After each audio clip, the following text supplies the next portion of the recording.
दोस्तों, आज की इस कहानी में हम आपको बताने जा रहे हैं कि कैसे हुई थी भगवान गौतम बुद्ध को ज्ञान की प्राप्ति। दोस्तों, गौतम बुद्ध का जीवन हर किसी के लिए प्रेरणादायक है। गौतम बुद्ध धर्म के प्रवर्तक थे। इनका जन्म 483 ईस्वी पूर्व तथा महापरिनिर्वाण 563 ईस्वी पूर्व में हुआ था। बचपन में उनको राजकुमार सिद्धार्थ के नाम से जाना जाता था। बौद्ध ग्रंथों के अनुसार गौतम बुद्ध के जन्म से 12 वर्ष पूर्व भी एक ऋषि ने भविष्यवाणी की थी कि यह बच्चा या तो एक सार्वभौमिक सम्राट या महर्षि बनेगा। 35 वर्ष की आयु में उन्हें ज्ञान की प्राप्ति हुई थी। वह संसार का मोह त्याग कर तपस्वी बन गई और परम ज्ञान की खोज में चले गए थे। आइए आज हम आपको सिद्धार्थ के महात्मा बुद्ध बनने तक के सफर के बारे में आपको बताते हैं।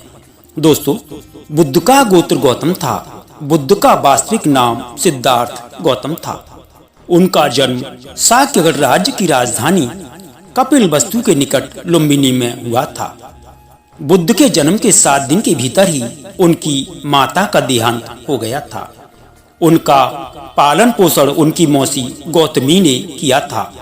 शिशु का नाम सिद्धार्थ रखा गया था। शाक्य वंश के राजा शुद्धोदन सिद्धार्थ के पिता थे।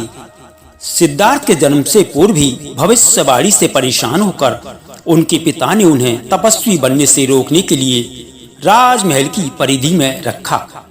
गौतम राजसी विलासिता में पले बड़े।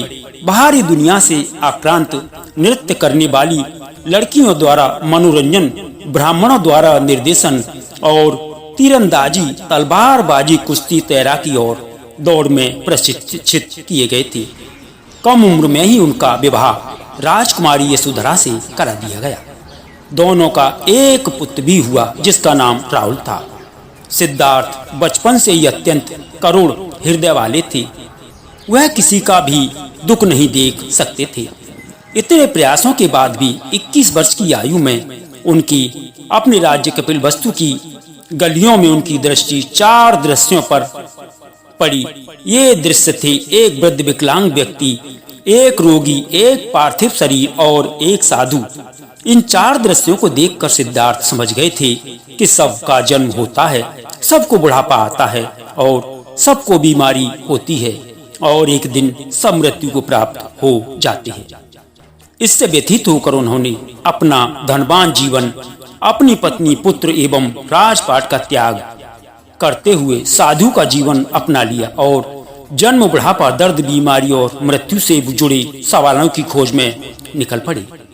सिद्धार्थ ने अपने प्रश्नों के उत्तर ढूंढने शुरू कर दिए।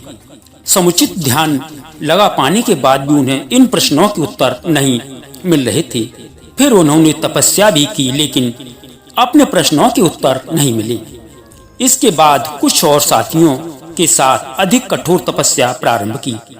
ऐसे करते हुए 6 वर्ष व्यतीत हो गए। भूख से व्याकुल मृत्यु के निकट पहुंचकर बिना प्रश्नों के उत्तर पाए हुए कुछ और करने के बारे में विचार करने लगे थे। एक गांव में भोजन की तलाश में निकल गए। फिर वहां थोड़ा सा भोजन ग्रहण किया। इसके बाद वह कठोर तपस्या छोड़कर एक पीपल के पेड़, जो अब बोधि वृक्ष के नाम से जाना जाता है, उसके नीचे प्रतिज्ञा करके बैठ गए कि वह सत्य जाने बिना यहाँ से उठेंगे नहीं। वह सारी रात बैठे रहे और माना जाता है कि यही वह क्षण था जब सुबह के समय उन्हें पूर्ण ज्ञान की प्राप्ति हुई थी। उनकी अविद्या नष्ट हो गई और उन्हें निर्बन यानी बोधि प्राप्त हुई और वे 35 वर्ष की आयु में बुद्ध बन गए। बुद्ध को शाक्य मुनि के रूप में भी जाना जाता है।